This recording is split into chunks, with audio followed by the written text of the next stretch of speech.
Over the last 2 months, I've watched the entirety of One Piece and have caught up with the anime and manga. I want to give my thoughts on the entire series as a newcomer and as someone whose only exposure to it before was on Cartoon Network. Almost all of that exposure was just the East Blue Saga and a small amount of the Reverse Mountain arc. I'm going to avoid complaining about pacing as much as possible, but I will bring it up when it cannot be ignored. My hope for this is to give a general ranking and my thoughts on each arc. This isn't a recap or fight analysis video, more of my thoughts and opinions on things I picked up throughout the series. East Blue Saga. Romance Dawn.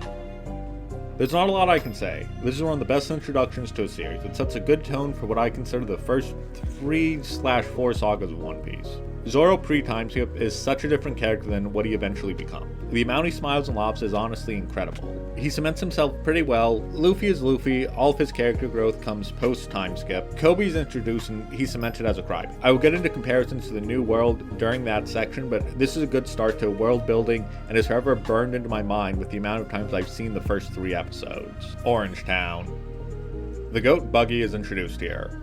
Orange Town is nice, but I really don't have a lot to say since at this point in the story it's just world building and exposition. But with that in mind, the introduction of Nami is going to set up one of the biggest metaphors that will be present for the rest of pre-time skip One Piece. Syrup Village. My initial script for this section was talking about how I don't like Usopp and think he's the weakest written character. But upon further consideration, I think a lot of that feeling comes from post-time skip sentiment. Usopp is a boy who cried wolf, whose introduction, while mid, is tolerable, bearable. Syrup Village is my least favorite arc from the East Blue. I just think it's boring. Kuro as a twist villain is decent. Syrup Village to me just feels very mediocre. Usopp in concept I think is a really interesting idea. A coward who wants to be a brave warrior of the sea. He really doesn't start to have his arc until Little Garden, since Arlong Park it just feels like he's racked with guilt as opposed to acting because he wants to. The time skip really helps him in a way I don't think any other character benefits from. This is also where we get the Going Merry, which I consider to be a very good representation of the crew's innocence. I'll touch upon this a lot more until it's lost, but it's one of the biggest things that stood out to me. The Going Merry is the dream of exploring the seas and having fun. The innocence and romanticization of what adventure is. Ignorant of the ways of the world and of the pirates who inhabit it, despite having just witnessed a major treachery in Kuro, who was the first pirate we meet who is not played off as a gag character. Buggy destroyed a town, but he is a literal clown who is comedic. Kuro is a stone cold killer, and Axan Morton can be written off as a bad marine. Baratier. This is where we get our first taste of the Grand Line and the horrors that it holds, for even great pirates with massive fleets. It also shows a concept and idea which gets expanded upon much later, but it's one's belief in their captain. The Straw Hats all believe in Luffy, the red-haired pirates all believe in Shanks, the Kid pirates all believe in Captain Kidd, the Heart pirates all believe in Law, the Thriller Bark pirates believe in Moria, the Don Quixote pirates believe in Doffy, and Jin believes in Captain Kree. This also ties into a second theme that will appear next arc and more so once Ace is introduced, but it's that everyone has their own adventure, and with it, their own set of circumstances and beliefs. It is also our introduction to Mihawk and Zoro getting majorly wounded, which is important since it plays into one of the greatest moments of realization in the show.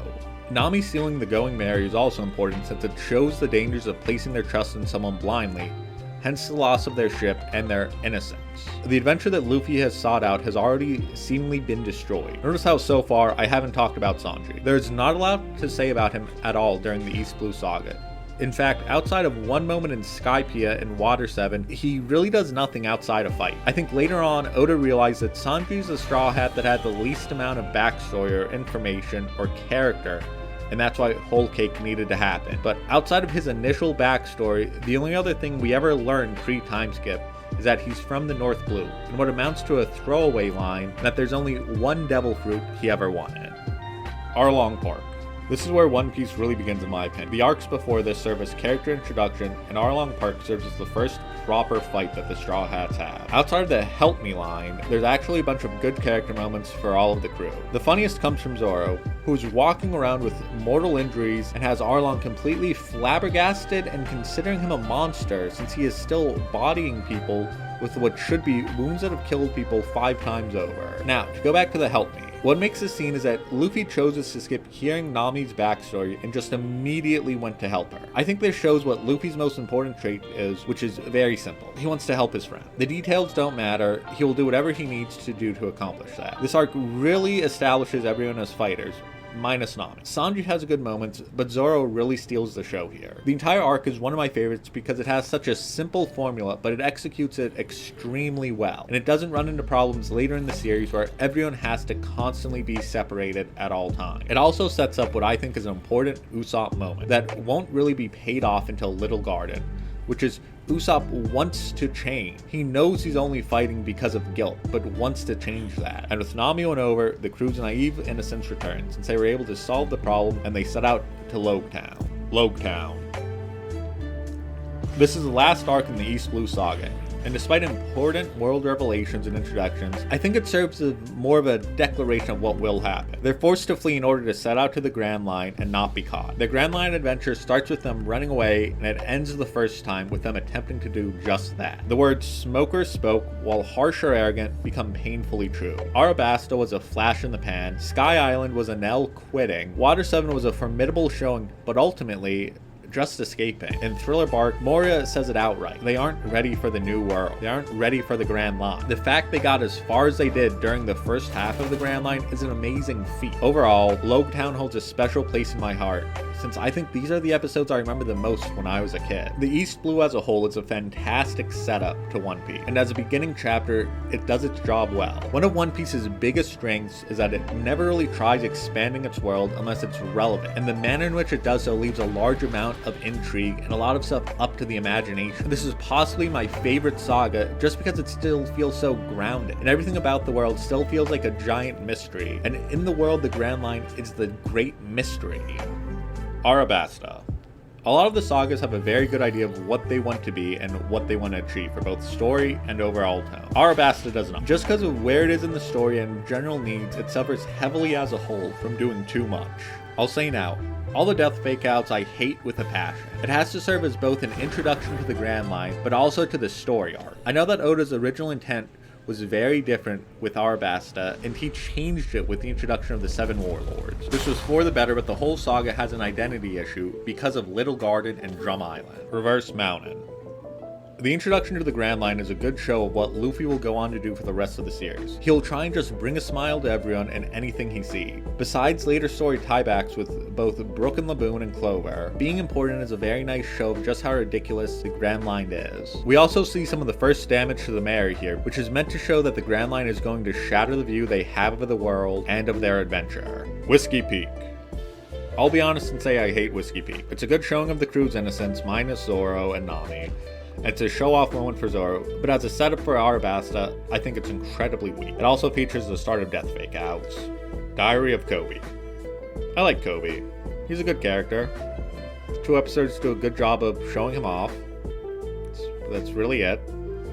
I don't have a great insight on a series of covers made into episodes. Little Garden. This is the most important character moment for Usopp, and assigning to Luffy as a whole.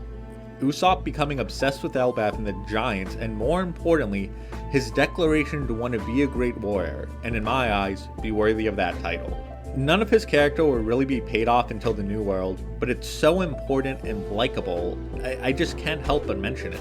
We see that Luffy is content to let 2 men fight to the death, which I think is the beginning of seeing Luffy truly wanting people to be free and do what they want, much to the surprise of Vivi. This is also where we become introduced to everyone's 2 favorite giants.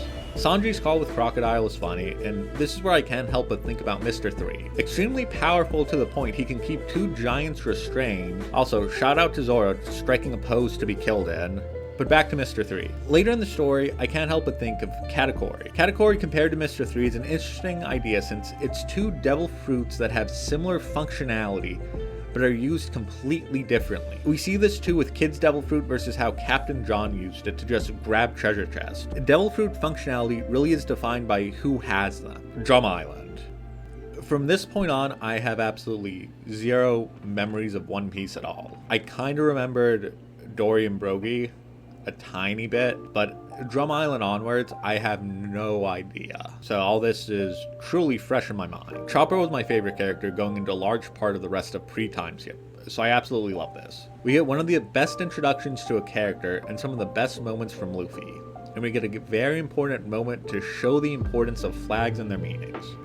We also get our first mention of Blackbeard and his crew as they devastated some of the villagers of Drum Island. More importantly, we get Wappa, who goes onto Luffy's ship, the Going Merry, and starts eating more damage to the Merry for what will be more loss of innocence. When they do finally land on Drum Island, and the villagers don't want to treat Nami, learning of Chopper's persecution, I have to say again, the Merry is really the perfect representation for the crew. The more damage it takes, the more you feel the crew learning and maturing. This also has two of my favorite Luffy scenes, with him climbing the castle and him pulling the Laugh Fan out of the snow. I also love this arc for speculation, since it's the question of, did Dr. Hirla go to Wano and see cherry blossoms, or did he go to where Rogers and Whitebeard had them eating? And was the medicine that could heal all actually the devil fruit that Chopper ate? Zoan devil fruits are said to have a will of their own, so why not let a random reindeer eat it? Maybe it has the potential to make anyone who eats it into a great doctor. Maybe Chopper always had the possibility to be a great doctor as a normal reindeer. I'm not a theory tuber, so enjoy. Overall, this is one of my favorite arcs in the entire story, just because it's such a strong showing for Chopper and Luffy. We also get the important revelation that Gold Rogers is actually Gold D Rogers. Will of D or something, Emu, world flooding, Arabasta. With the introduction of Ace, we get to see Luffy's brother, as well as an introduction to the 7 Warlords of the Sea, and just what that means. Overall, this arc is one of the best in One Piece, and one people point to when it comes to what make One Piece such a good series. The intrigue of the poneglyphs, the ancient weapons, the fight with Crocodile, that a lot of people point to as what pre-hockey fights were. The arc ending with Robin sneaking onto the Merry is important, since it's possibly a further loss of innocence, especially when they had to leave behind Vivi. Overall, the Arabasta saga is one of the best arcs, since it's the start of the Grand Line adventure, but also encapsulates everything that makes One Piece so great. The intrigue, the subtle introductions, and the villains turn friends. Overall, it's one of the most impactful arcs, especially with recent developments with Vivi. Now, you'll understand I say it's one of the best arcs, but it's also, as I've said before, it has the most identity issues. Sky Island.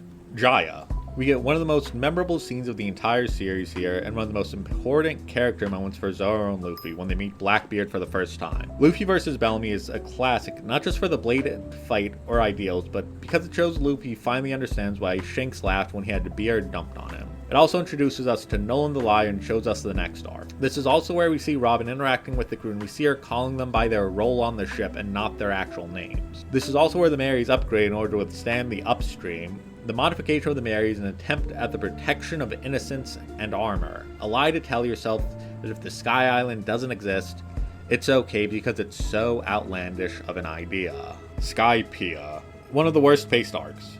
This is the only time I'll be saying this. It gives us the first glimpse of the Nika dance and of observation hockey. Luffy vs. NL is hysterical because it is simply a god losing to someone who didn't even realize he's invincible. Of all the crash outs in One Piece, Enel's is the most justified. Justice for Enel. One of the most important arcs in relation to the entire story. Luffy ringing the bell is one of the best things I ever saw, but more importantly, the signal to chase dreams and to set out to achieve the impossible. We also see the Merry damaged repeatedly during this, and the crew dealing with the first outright hostile country in the series. The Going Merry being repaired by its very spirit is touching. The ship to this point has taken severe damage and has been repaired the best by both Chopper and Usopp. However, neither are proper shipwrights, since up to this point the crew's innocence and confidence has never been completely shattered, much like the Merry was. The Merry spirit repairing itself is, in my opinion, a good representation of the final clinging to your innocence, to the naive hope that everything will just work out. Overall, one of my favorite arcs. Most of the pre-time skip is my favorite because it all flows so well together, and until Thriller Bark, everything pre-time skip feels natural, and not like it happens for the sake of plot. More on this later. Water 7 Saga. The next saga is Water 7, which includes Ainz Lobby. I don't like the classifications for these arcs, so I'll be talking about them in a different way than the official listing. This is because I consider the Sea Train segment to be its own thing, similar to post Ainz Lobby. Long Ring, Long Land. This is my most hated arc, and it's not even close. I like none of the Davy Back fight. Given recent manga developments, I may rewatch it, but Foxy is so unserious that I can't come to like it. The only positive of this arc is that we get the first look at an ad. Seeing their power and their view of justice left me wondering a lot about who the other admirals were and what they were capable of. It also sets up Robin's character being scared and wanting to leave. This, for me, is the set to what I think is the make or break arc of One Piece. 219 episodes and you're probably going to finish the series, but Water 7 and Ainz Lobby is where I think you can decide whether or not the series is for you. East Blue, Arabasta, and Sky Island, while all good, I feel that this is what One Piece is. This is that moment where you really figure out what is One Piece about. Water 7. I don't know how to begin to talk about this arc. It's a lot of people's favorite and for very good reason. The Merry being damaged as it is, Luffy versus Usopp, the fight at the Frankie house, it's the best saga pre-time skip. The reveal about the ancient weapons, the switch up with Frankie, and the betrayal of CP9. Which, even watching blind, once they started guarding Tom, I kind of knew something was up. The flood happening is pretty cool as well. The Merry being damaged beyond repair is representative of both Robin, this woman who they thought was their friend slash family, leaving without a trace. The final bit of innocence they had thought they had regained is lost. The world does not always work out the way you want it to. Same with them not being able to explain that they did not try and kill Tom. Sea Train. I consider this its own mini arc. Sanji is the undisputed GOAT here. The stuff happening with Luffy on the other train is whatever. Zoro casually showing off how strong he is also a nice moment, but Sanji tracking Robin down and going through the train as quickly as he does while it's storming, it's a fantastic moment. Lucci casually murdering the other CP agents, the entire sequence is where I just had the feeling that this is where the series is actually going to take a turn. And it did. Water 7 started to change the general tone with the Luffy and Usopp fight, but the Sea Train, there's no mistake about it in my mind. The series was having its transformation arc, like the Namek or Konoha Crush. Everything after just isn't the same. Ainz Lobby. Peak Piece. I want to talk about this arc differently than the one so far. A lot of the matchups are also character moments that I want to touch on. Before that, Usopp with the Giants is a good moment and furthers his want to visit Elbaf. Luffy versus Blueno is awesome, and Gear 2 is a good upgrade for Luffy. Shooting through the flag and I Want to Live are the most memorable moments. Accidentally triggering a Buster Call and forcing Robin to face her fears is absolutely brilliant. Her being given a family, Usopp hearing the voice of the Merry, the very ship he tried saving and was taken away in front of his eyes. The burial of the Merry, everything about it, with the revelation of CP9, the dark side of the world government, and the Marines. There's no mistake of what the world is or what exactly the Straw Hats will face. The Merry being given a funeral at sea is the best representation for the final death of the crew's innocence. What started as a happy adventure has fully turned into the harsh reality of the world where being so naive or innocent simply is not an option if they wish to go further. Fights. Luffy versus Blueno. Rematch. Luffy was beating Blueno even before Gear 2. He makes a very simple declaration that he doesn't care about the government or anything grander than simply just getting his friend Robin back. Also, the Door fruit is ridiculously broken as both a combat devil fruit and as a recon / survival one. Zoro versus Kaku. Giraffes are pretty cool, man. This is the first time that Zoro faced someone in the series that was not a one-sword style user. All Zoro fights are usually hype moments, but because of Tempest's kick, this feels like a redo of the Mr. 1 fight. Once the Ushioshi no Mi Model Giraffe starts, it feels more like a comedy, which is a nice breakup of pace, I think. This is one of the better fights pacing-wise. Usopp versus Jabra. Usopp really doesn't fight. Usopp doesn't really get a fight against CP9, which I think is for the best. Pre-time skip Usopp has the bad problem that he's just a guy with a slingshot and a few tricks. As the stakes raise, it gets harder to scale him. How his fight in Thriller Bark is handled is a lot better, and the only real way you can use him against people at this point in the story. It's also nice that Usopp realized Zoro could probably beat a 2v1 in most cases. Sanji versus Khalifa.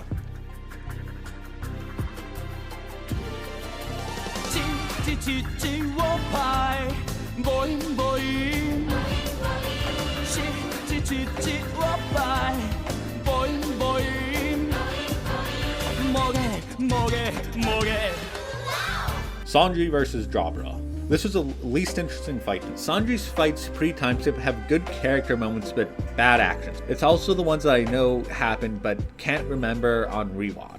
This was the least interesting fight to me.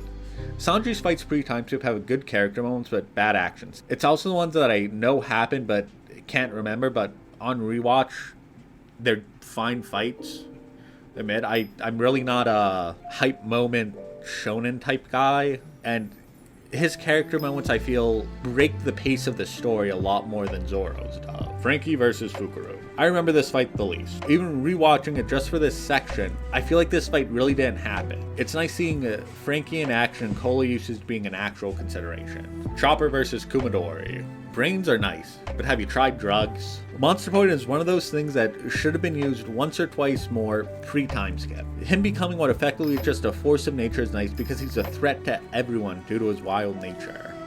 Nami versus Khalifa.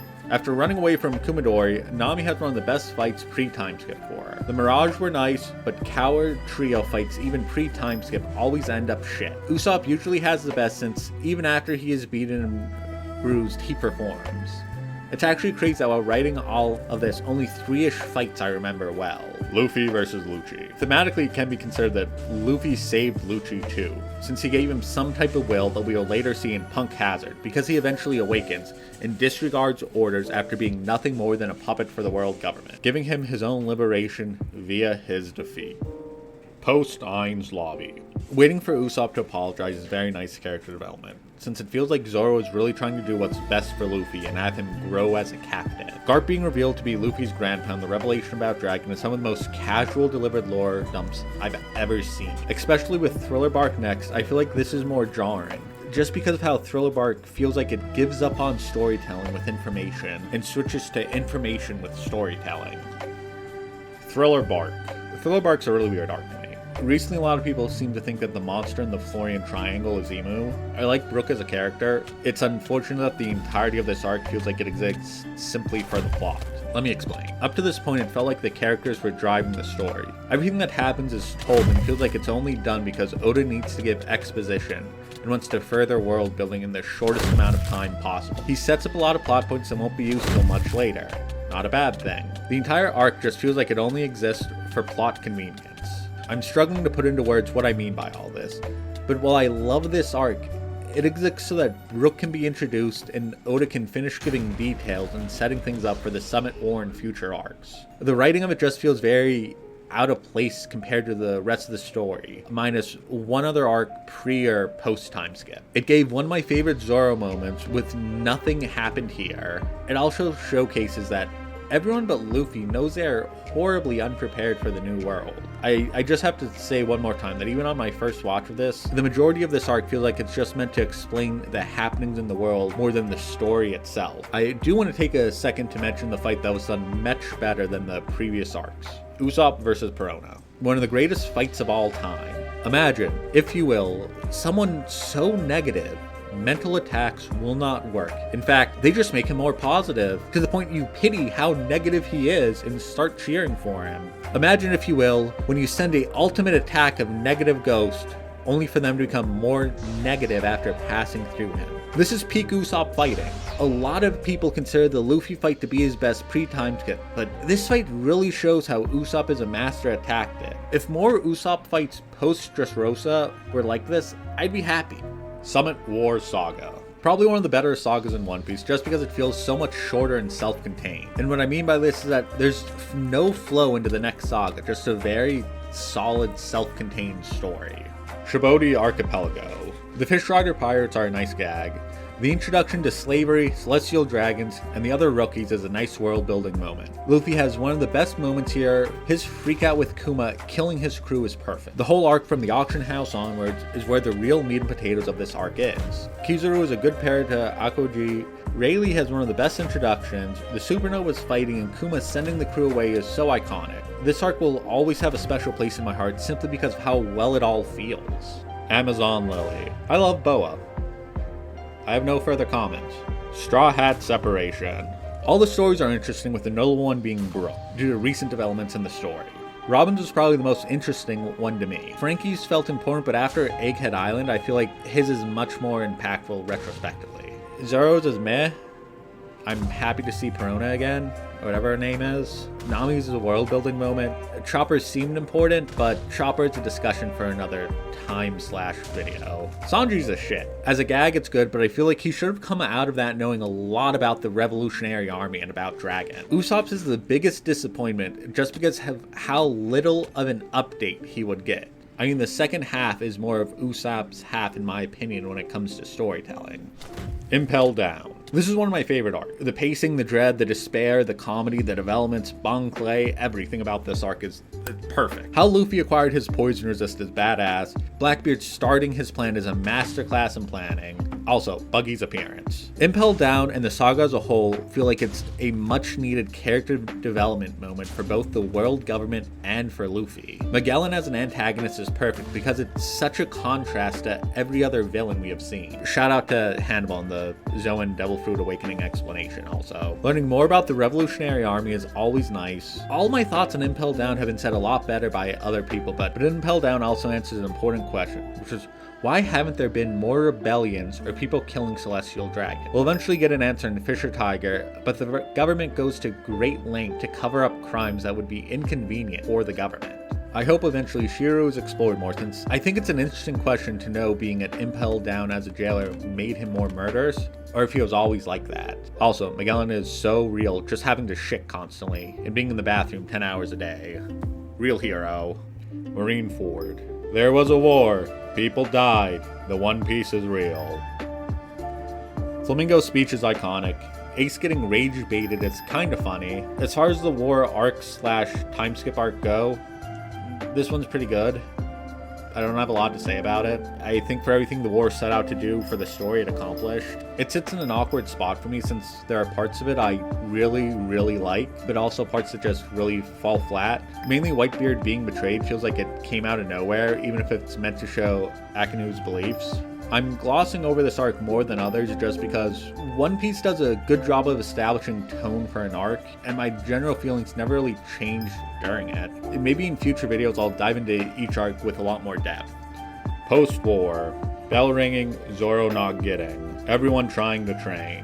My man Buggy is left on a cliffhanger. Overall, pre-time skip may be my favorite because it has such a unique charm. My biggest belief is that Thriller Bark should have had an additional mini-arc before it, just showing the crew post-Steins Lobby. Jumping straight into Thriller Bark with little slice-of-life crew moments was a little jarring. Thriller Bark is just my biggest issue because, as I've stated before, it feels more like it's trying to info depth in place of having a story that has information in it. I'll talk about character designs and personality next part, but overall, pre-time skip is an easy 7-8 out of 10. Sky Island and Water 7, I think, are the two standout sagas. Water 7 inches it out simply because it includes Ain's Lobby.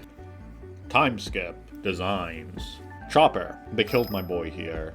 He belongs to the marketers now, in appearance and character. Frankie. I understand the change in appearance, but pre-time skip Frankie just looks super. Brook. I like the change. Not much you can really do to change him. Robin. Love it. A lot of people don't like her change, but I feel like it's the difference between being gloomy and hiding your face, or being happy and revealing it. Nami. Any good series needs sex appeal. Luffy. I'll point this out as I remember it, but Luffy's smile is eventually going to slowly turn into Roger's. I don't have another way of phrasing this other than the joy he had before slowly turns into Roger's. It displays an emotion that has a certain craziness to it. Usopp. I really don't care. He barely changed. Sanji. Post-time skip, he just feels like Detective Sanji most of the time, which I personally love. Zoro. He'll never laugh again. Not much changed except he got bigger and lost an eye. Post-time skip completed his transformation into a battle junkie, which is nice to see. Fishman Island Saga. Return to Shibodi. Romance Dawn. The arc is meant to give a brief glimpse into the strength and new designs of the characters. This particular arc only lasts 5 episodes, and to me feels like a parallel to Romance Dawn, specifically Loguetown, especially escaping into the new world, and being helped by someone more powerful than them. First it was Dragon, and now it's Boa and Rayleigh. It's also just meant to show them fighting the lower stakes enemy of Shibodi, that being the Pacifistas and Sentomaru. Overall, I think this is the best start you can give to a time skip. It doesn't overstay its welcome and has some of that pre-time skip humor that starts to disappear. Fishman Island. Arlong Park. This arc only exists to show the characters' growth and ability.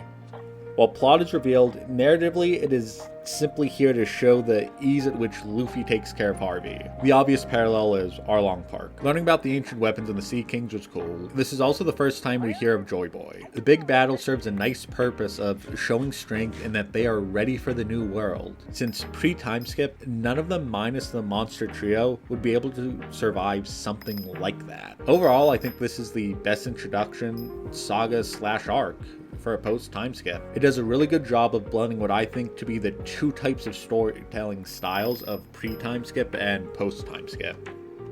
Dressrosa Saga, Punk Hazard, Jaya/Skypiea. I love Law and the Alliance. I think Law is an interesting character. Law having the horrible realization that the alliance he formed with the man who has retard strength is in fact retarded. I think Punk Hazard is a nice introduction into the new world and the types of enemies and environments they are in. Caesar Clown is a good antagonist, and him taking away oxygen as a fighting style is creative. I also just love seeing Logios.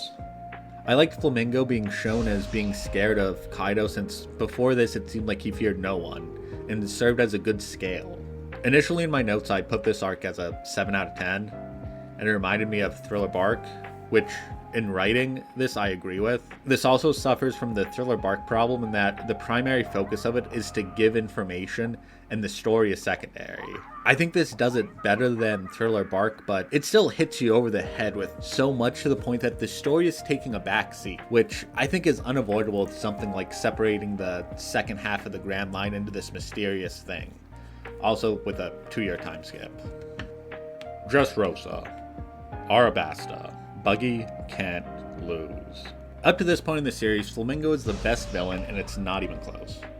Forcing the crew to split up I think was a bold idea, but ultimately paid off, and I think that makes the story a lot more compelling. Fujitora is interesting since he is very vocal about his hatred of the government and Marines as it currently stands. The ending is awesome, and the Grand Alliance is a perfect thing that really builds up the Straw Hats. Sabo being introduced works. My biggest complaint is a lot of fights in the first half feel more like they just need characters to be occupied, and it doesn't feel that organic. Senor Pink is Senor Pink. Him and Frankie's fight I think works as a good character moment for Frankie and as a good breakup of action. Gear 4 is cool and all, but have you heard about God Usopp? His single observation hockey moment that people still bring up. I said before that this is when Usopp starts to really feel like he is developing. The obvious parallel with this arc is Arabasta. Overall, this is one of the best arcs for just storytelling and atmosphere. Wano is great, but Dressrosa really just gives you a certain feeling before everything goes to shit. And even after. As a final thought, the argument of Courage the Cowardly Dog versus God Usopp is disrespectful. Courage no-diffs Usopp easy. Usopp has genuine moments of running away and wanting to quit and only stopping due to circumstance or guilt. Courage doesn't have that. He is fully in the face of fear, no hesitation, charging in. Whole Cake Island Saga. Zhao, Water 7. This is Water 7. The twist they were expecting the samurai the whole time and hiding them I think is fantastic. Zunisha is cool, but I really don't have a lot to say about this. Zhao goes on for longer than it should and feels more like Whiskey Peak or Long Ring Long Land. There's just not a lot that actually happened. The flashback is something, but I don't have any thoughts on this. It's a really good intermission arc. Whole Cake Island, Ainz Lobby. This is Ainz Lobby. And interestingly enough, the person being retrieved is the person who plays a major role in Ainz Lobby and actually doing the most on the sea train. With 20 episodes of Whole Cake left, I came to a very important realization. Quality and pacing were all over the place, to the point it feels jarring. We go from retrieval drama to mafia movie hit at a wedding to drama cooking show to one-on-one character drama. I don't have a lot to say for the arc in terms of recap or anything else. Nami getting Zeus has my biggest complaint. It makes sense, but long-term, especially in Wano, he should have died with Big Mom, and Nami should have gotten a devil fruit to further power her up. Her being a Logia user would have been pretty funny since she'd believe she'd be safe and then remembering that everyone they are fighting now has Haki. Brook comes out as the MVP of this arc, and Jinbei is kinda there. He had cool moments, and I get why he's on the crew unlike others. Also, as a small little addition to that, I completely ignored Jinbei up to this point. I didn't actually know in the script if I mentioned him at all. His moment with Big Mom giving back the sake cup's cool, but he really doesn't have a presence, despite how much they try to build him up. I like the change in perception of Beji throughout the entire thing. He seems like a man that just backstabs everyone, and you slowly get to see the other side of him. He still backstabs everyone, but it's a nice character. I really like his fruit. It's a cool idea for a devil fruit and crew that he is the main ship, or main way his crew can move around. Now, under the redeeming grace of this arc, Katakuri. One of the best backstories, but more interestingly, has the greatest character development in this entire arc. Luffy having the habit of liberating or saving his enemies is a trope I really like. People don't like the ending of this fight since it seems like it just Katakuri giving up, which has led people to speculate that with Future Sight, Katakuri saw him killing Luffy, and that causing his awakening, which he saw as beating Big Mom. Hence, to protect his family, he lost. I do buy into this, but I also think that the major undertone of the fight and competing ideals, Katakuri lost the second he removed his scarf and revealed his map. This is probably the best fight of the New World so far, and easily beats the Flamingo fight. This versus the Kaido fight, I think this wins just because the Kaido fight was supposed to be happening over the span of like 5 minutes. Overall, a retread, this is one of the best ones so far. Whole Cake is such a unique watch that I don't think it's bad, it's just more of a shift in tone for the rest of the series that I think really didn't happen that smoothly. Lovely. I really didn't know how to write this section, since my actual notes for it are more about the connections between people. I think it's a good intermission arc. I think this is better as Zao as an intermission arc. Imu's introduction was more weird than cool. The giant straw hat leaves questions. I saw a dumb theory much later that said this was actually at Impel Down. It wasn't. Imu as a character I think is cool and kind of logical. The Empty Throne is fun, but just logically makes sense that someone has to appoint the 5 elders. I liked it. There's nothing for me to really say about it. Wano Country. Thriller Bark / Impel Down.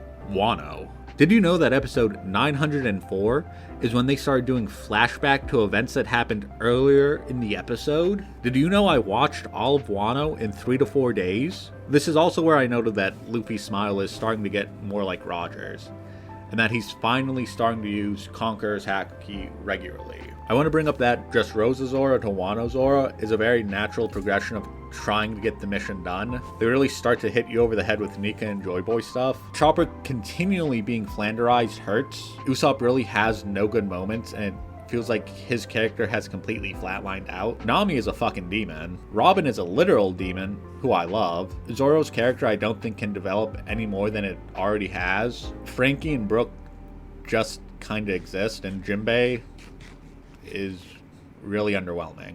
I know he just showed up for the fight, so there's not a lot of character moments, but I'm really hoping he's paired up with Robin more, and we get more world exposition. Kid and Killer became likable to me.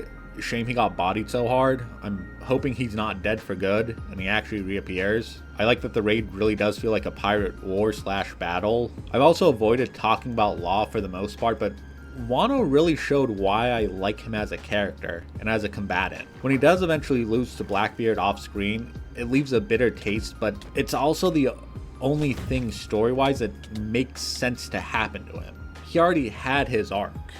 He already had his plan. Wano to me is where One Piece becomes modern. The character designs, especially for the females, are really indicative of the time they came out in, when every manga was going for Oshinoko female, especially when it came to shading. The 2 siblings are what really hit me over the head with it. Like, the Big Mom pirates kinda had some semblance of design, but the Animal pirates just don't, outside of the fodder. This isn't a knock against the designs, it's just extremely noticeable that this is when it feels like someone said to Oda, hey, get with the times on your designs. Overall, with the new Admiral's power being revealed and his personality, Yamato, Momo, the revenge against Orochi, the betrayal, Wano feels like a self-contained story, and like a giant kabuki show, which I'm all for. I said earlier how Dressrosa is the best of One Piece. Wano is the best of new One Piece. It's the best of the writing style of post-time skip, and all of its shortcomings, it's the best in terms of post-time skip problems.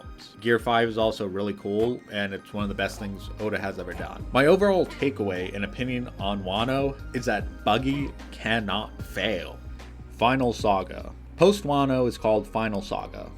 I will cover up to the time of recording for this video.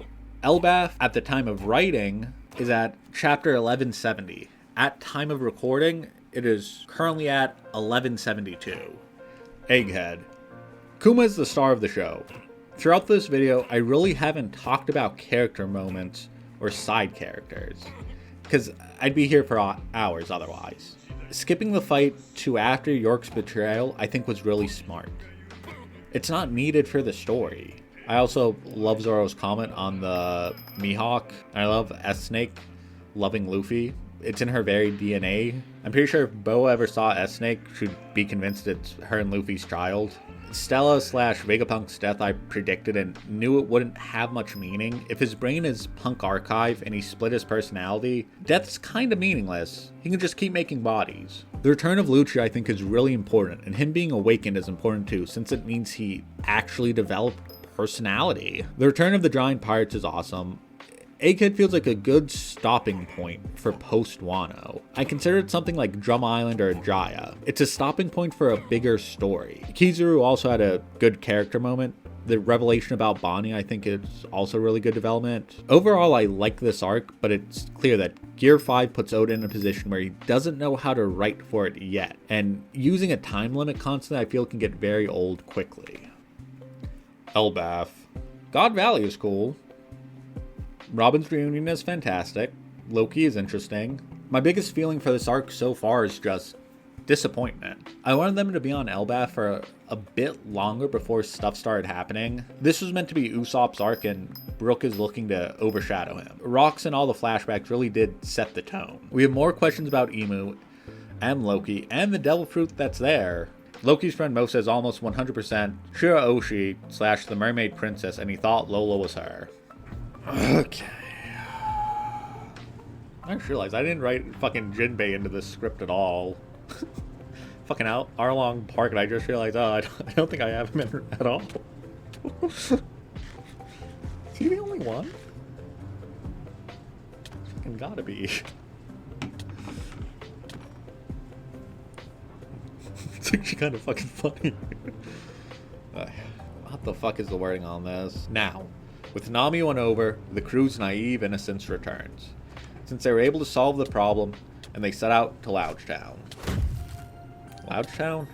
Loungetown? Loguetown. With Nami won over,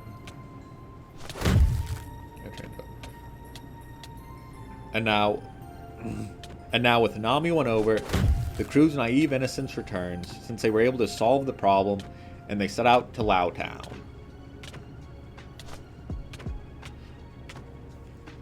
The word smoker spoke. The word smoker spoke. Goddamn. This was for the better, but the whole saga has an identity issue because of Little Garden and Drum Island. God damn it. Oh, I could do all this in one take. Bro, there's so much blood coming out of my nose.